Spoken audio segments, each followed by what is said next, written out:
Shalom, and welcome back to day 20 of reading the Bible in 52 weeks. Woo! The Lord bless you and keep you. The Lord make his face shine upon you and be gracious to you. The Lord turn his face to you and give you peace. Amen. Let's go.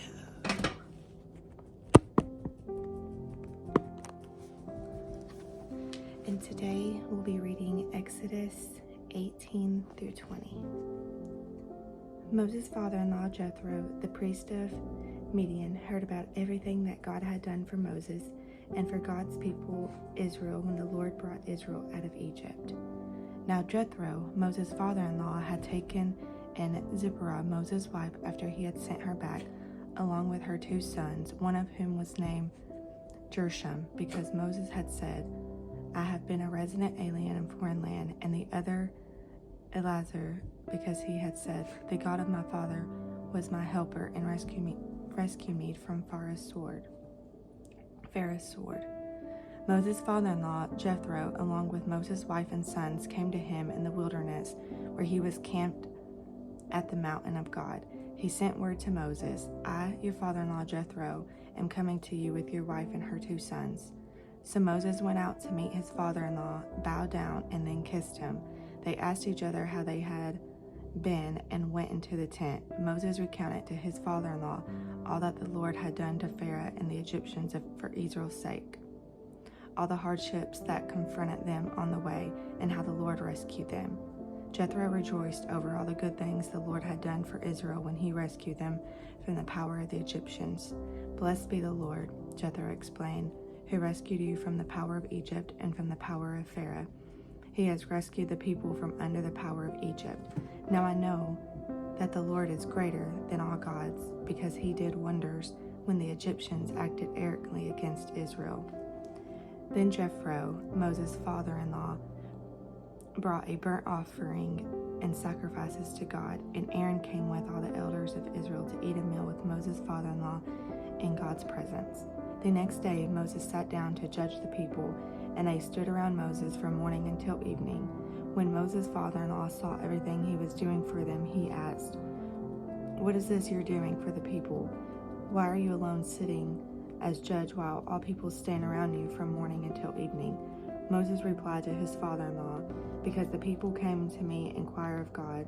Whenever they have a dispute, it comes to me, and I make a decision between one man and another. I teach them God's statutes and laws. What you're doing is not good, Moses' father-in-law said to him. You will certainly wear out both yourself and these people who are with you, because the task is too heavy for you. You can't do it alone. Now listen to me.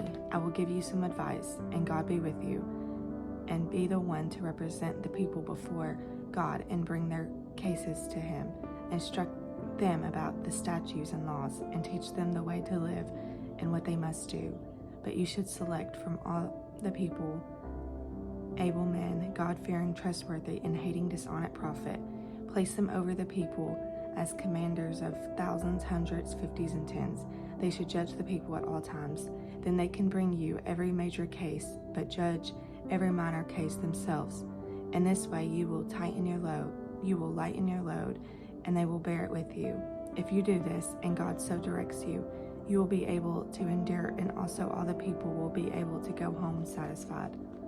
Moses listened to his father-in-law and did everything he said. So Moses chose able men from all Israel and made them leaders over the people as commanders of thousands, hundreds, fifties, and tens.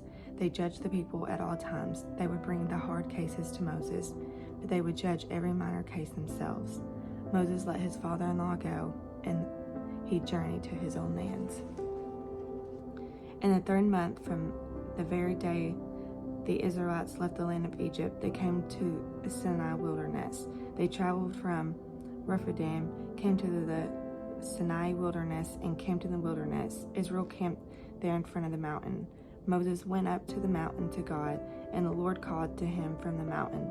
This is what you must say to the house of Jacob and explain to the Israelites. You have seen what I did to the Egyptians, and how I carried you on eagle's wings and brought you to myself.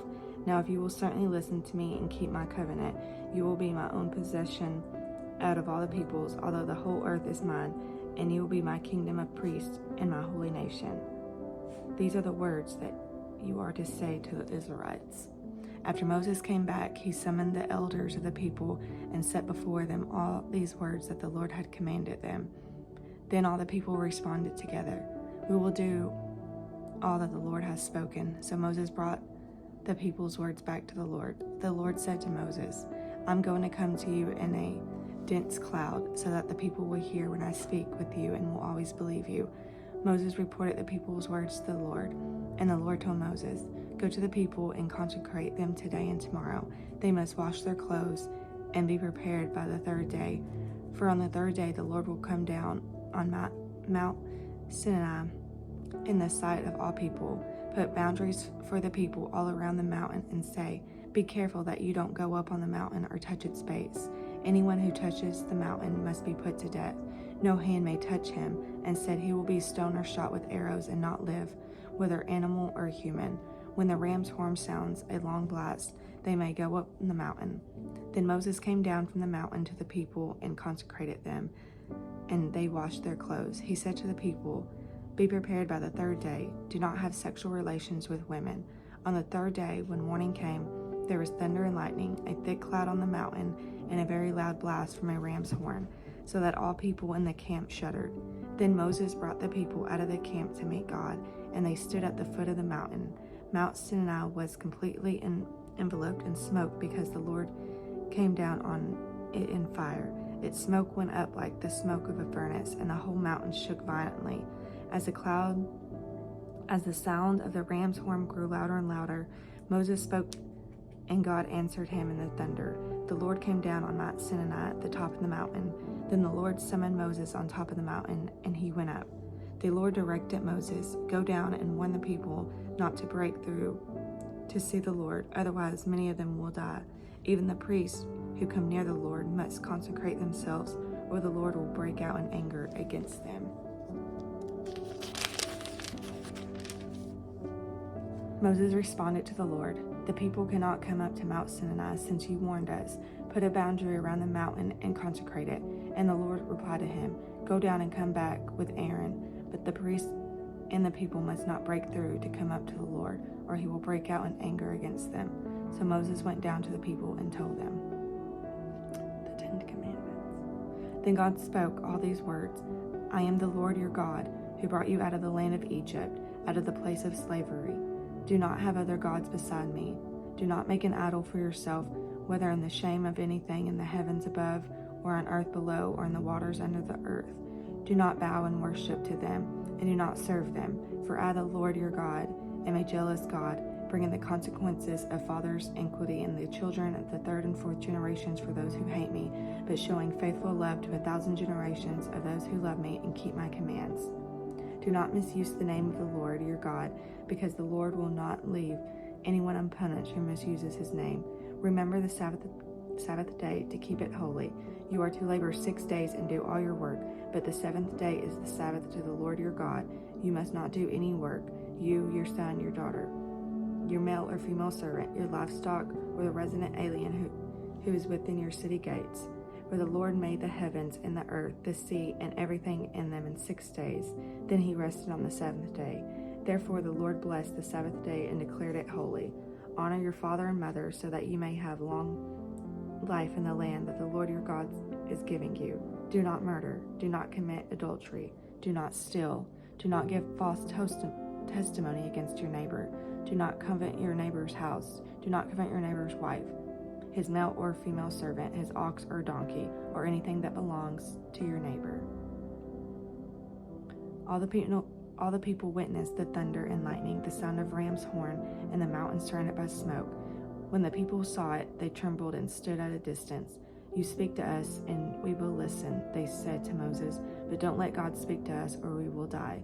Moses responded to the people, "Don't be afraid, for God has come to test you, so that you will fear him and not sin."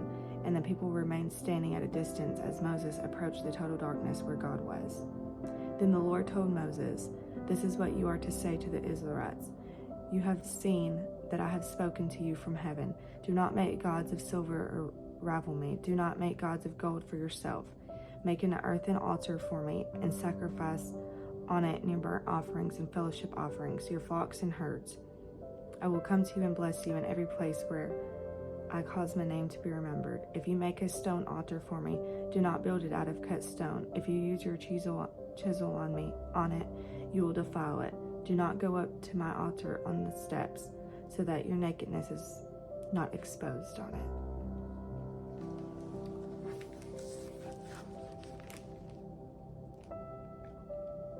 Okay, guys, I will see y'all tomorrow for day 21. May y'all have a blessed day. Shalom.